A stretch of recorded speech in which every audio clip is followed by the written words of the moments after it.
இந்த வீடியோவை நமக்கு ஸ்பான்சர் பண்ணியிருக்குது எஸ்பிஓ.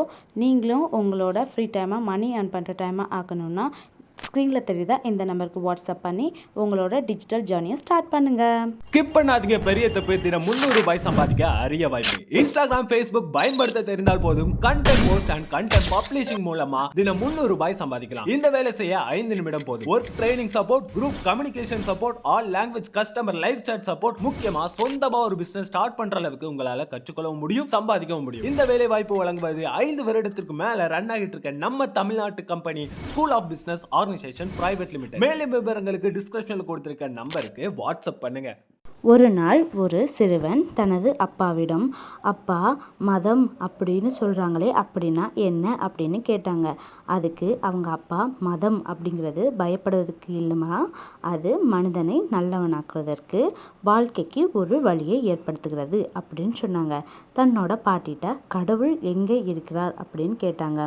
அப்போது பாட்டி ஒரு ஒளியை காட்டி, இந்த ஒளி எந்த திசையை நோக்கி இருக்குது அப்படின்னு கேட்டாங்க. தீபத்தின் ஒளி எல்லா திசைகளும் இருக்குது, அதே மாதிரி தான் கடவுள் எல்லா இடத்திலும் இருக்கிறார் அப்படின்னாங்க. அதுக்கப்புறவு அம்மாட்ட போய் கேட்டாங்க, தினமும் நீங்கள் விளக்கேற்றுறீங்களே ஏன்? நம்ம மனசை ஒருநிலைப்படுத்தி ஒரே எண்ணத்தில் நாம் அமர்வதற்காகத்தான் நம்ம விளக்கு ஏற்றுறோம் அப்படின்னு சொன்னாங்க. அதுக்கப்புறவு பாட்டிகிட்ட போய் சொன்னாங்க, இந்த விளக்கேற்றுறதுக்காக பலன் என்ன அப்படின்னு கேட்டாங்க. அதாவது இருளை நீக்கி ஒளியை தருகுது ஒளி இல்லையா, அதே மாதிரி நம்ம மனசில் இருக்கக்கூடிய கெட்ட எண்ணங்களை அழிச்சு வெளிச்சத்து தரதுக்கு தான் அப்படின்னு சொன்னாங்க.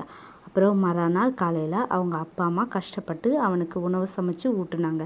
அப்போ கேட்டாங்க, நீங்கள் தான் எங்களை ரொம்பவே பத்திரமா பார்த்துக்கிறீங்க, அப்போது நீங்கள் தான் கடவுளா அப்படின்னு கேட்டாங்க. இந்த உலகத்துக்கு முதல் முறை இந்த குழந்தைகளை கொண்டு வந்து பாதுகாக்கிறதுனால தாய் தந்தை தான் முதல் கடவுள். மறுநாள் காலையில் அந்த பையன் அவங்க அப்பாவோட கோவிலுக்கு சென்றான். அங்கே உள்ள மணியின் ஓசை, தீபத்தின் ஒளி, மந்திரநாதம் அவன் மனசுக்கு ரொம்பவே இனிமையாக இருந்துச்சு. அது ஒரு பாசிட்டிவ் வைப்ரேஷனை அவனுக்கு உருவாக்குச்சு.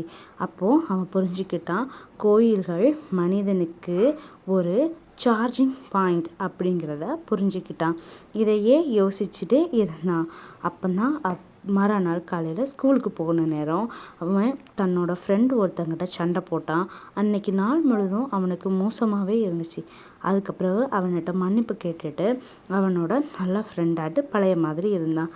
திரும்ப அவனது வாழ்க்கையில் நல்லதே நடக்க ஆரம்பிச்சிச்சு. அப்போதான் அவன் புரிஞ்சுக்கிட்டான், நல்லது செய்தால் நல்லது திரும்பி வரும். ஸோ நம்ம உண்மையாகவும் பொறுமையாகவும் மற்றவங்களோட அன்போடு இருந்தோன்னா அதுவே நமக்கு திருப்பி கிடைக்கும் அப்படிங்கிறத. இப்போ அவன் மனசு மிகவும் அமைதியாயிருச்சு. இப்போ அவன் புரிஞ்சுக்கிட்டான், நமக்கு நம்ம வாழ்க்கையை நல்வழிப்படுத்துவதற்கு ஒரு நெறியாக உருவாக்கப்பட்டது தான் நமது மதம். இது எந்த விதத்துலேயும் நம்மளை காயப்படுத்தவோ மற்றவங்களை காயப்படுத்துறதுக்கோ உருவாக்கப்பட்டது அல்ல அப்படிங்கிறது. இன்றைக்கி இவன் புரிஞ்சுக்கிட்டதை நம்மளும் நம்ம வாழ்க்கையில் புரிஞ்சுக்கிட்டு கடைபிடிப்போம் கண்டிப்பாக. அப்புறம் உங்கள் எல்லாருக்கும் ரொம்ப ரொம்ப நன்றி, இவ்வளவு நேரம் டைம் ஸ்பெண்ட் பண்ணி என்னோட இந்த பதிவை கேட்டதுக்கு.